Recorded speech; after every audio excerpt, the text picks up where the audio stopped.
কথা প্রকাশ করছি। আমরা ধন্যবাদ জানাচ্ছি ম্যাডাম খালেদা জিয়াকে এই কারণে যে তিনি দীর্ঘদিন তার অসুস্থ শরীর নিয়ে এই মামলায় আদালতে এসে ঘন্টার পর হাজিরা দিয়ে গেছেন। এমনকি রোজার সময় সকাল থেকে বিকাল পর্যন্ত সপ্তাহে 3-4 দিন এই মামলায় হাজিরা দিয়েছেন। তো আমরা আপনাদেরকে ধন্যবাদ জানাই এই কারণে যে আমরা যখন যে আদালতে মামলা করেছি আপনারা সবাই মিলে আমাদের সেই মামলার কার্যক্রম আপনারা পরিচালনা করেছেন এবং আপনারা তো আপনাদের সবাইকে আমরা সেই কারণে আপনাদের কাছে আদায় করছি। শেখ হাসিনা প্রথমে সেটি প্রত্যাখ্যান করে, কিন্তু রহস্যময়ভাবে 1 মাসের ব্যবধানে তিনি আবার সেই সেকেন্ড প্রস্তাব তিনি আবার গ্রহণ এবং সে একই মাসে আবার সেটাকে অনুমোদন দেয়। অনুমোদন দেওয়ার পরে আমাদের দেশের যে তিনটি গ্যাস ক্ষেত্র এটা হচ্ছে পরিচিত, সেই ছাত্র এবং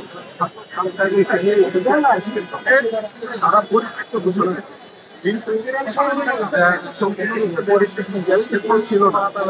ছাত্রদের পশ্চিম ছিল, মার্জিন ছিল, কিন্তু শেখ হাসিনা সম্পূর্ণ ছাত্রটাকে পরিত্যক্ত গ্যাস হিসেবে উল্লেখ করেছে।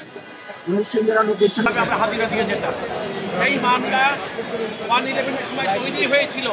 শেখ হাসিনা 7 তারিখে মামলা করে আর ম্যাডাম খালেদা জিয়ার জন্য 9 তারিখ মামলা করা হলো। এই জন্য তখন ওই স্বৈরাচার সরকারের পরবর্তীতে যারা দোষর হয়েছিল 11 অবৈধ সরকার, তাদের উদ্দেশ্য ছিল ম্যাডাম খালেদা জিয়াকে রাজনীতি থেকে দূরে সরিয়ে দেওয়া। ম্যাডাম খালেদা জিয়া 16 বছর এই মামলার আদালতে উপস্থিত থেকে তিনি বিচার মোকাবেলা করেছেন এবং এই আদালতে এই মামলা চলাকালীন সময় তিনি অসুস্থ হয়ে পড়েন। তাকে আমরা দরখাস্ত দেই আদালতের কাছে এবং হাসপাতালে নিয়ে, আপনারা জানেন প্রায় 2 বছর হাসপাতালে থাকার পর তিনি সেই অসুস্থ অবস্থায় করোনার কারণে মুক্তি পেয়েছিলেন। আমার বক্তব্য হলো একটাই, শেখ হাসিনা অন্যায়ভাবে এই নাইকো চুক্তি করেছিলেন কানাডিয়ান কোম্পানি নাইকোর সঙ্গে এবং সেটার সকল দায়িত্ব আজকে রায়ও বলেছে যেটা সব শেখ হাসিনার উপরে বর্তায়। ম্যাডাম খালেদা জিয়া শুধু সাকসেসিভ গভর্নমেন্টের প্রাইম মিনিস্টার হিসাবে তিনি তার দায়িত্ব পালন করেছিলেন কেবলমাত্র।